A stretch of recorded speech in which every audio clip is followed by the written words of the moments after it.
Video করা ইস্যুতে প্রভার এখন ভয় কাজ করছে। প্রায় ১৯ বছর বিনোদন অঙ্গনে কাজ করছেন সাদিয়া জাহান প্রভা।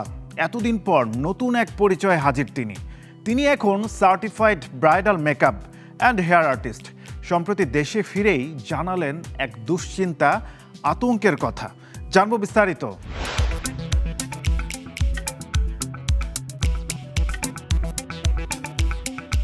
টেলিভিশন নাটকের জনপ্রিয় অভিনেত্রী প্রভা।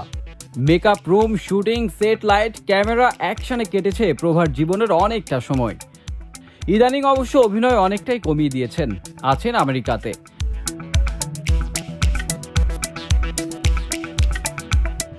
অভিনয়ের বাইরে এখন তার নতুন প্যাশন মেকআপ। আগস্ট মাসে প্রভা তার ফেসবুকে একটি ছবি শেয়ার করে ক্যাপশনে লিখেন, আগে সাড়া না দেওয়ার জন্য দুঃখিত, আমি এই অর্জনে ব্যস্ত ছিলাম। ছবিতে দেখা যায় নিউ ইয়র্কে অবস্থিত দি মেকআপ একাডেমি থেকে বিউটি অ্যান্ড ব্রাইডাল মেকআপ প্রোগ্রামের উপর ৩ দিনের ওয়ার্কশপ করেছিলেন প্রভা। অভিনেত্রী সাদিয়া জাহান প্রভার ইনস্টাগ্রাম প্রোফাইল জুড়ে এখন মেকআপের ভিডিও। গত কয়েক মাসে তিনি এমন অনেক ভিডিও পোস্ট করেছেন যেখানে অন্যদের মেকআপ করিয়ে দিতে দেখা যাচ্ছে প্রভাকে।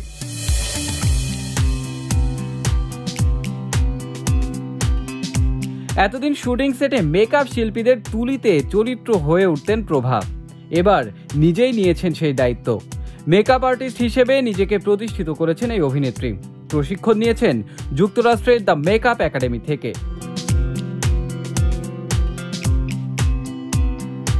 সম্প্রতি দেশে ফিরেছেন এই অভিনেত্রী। দেশে ফিরেই গণমাধ্যমের মুখোমুখি হয়েছেন প্রভা। ভিডিও করা ইস্যুতে প্রভার এখন ভয় কাজ করছে। তাকে থাকতে হচ্ছে আতঙ্কে কখন কি হয়ে যায়। এমনটাই জানিয়েছেন এক গণমাধ্যমকে।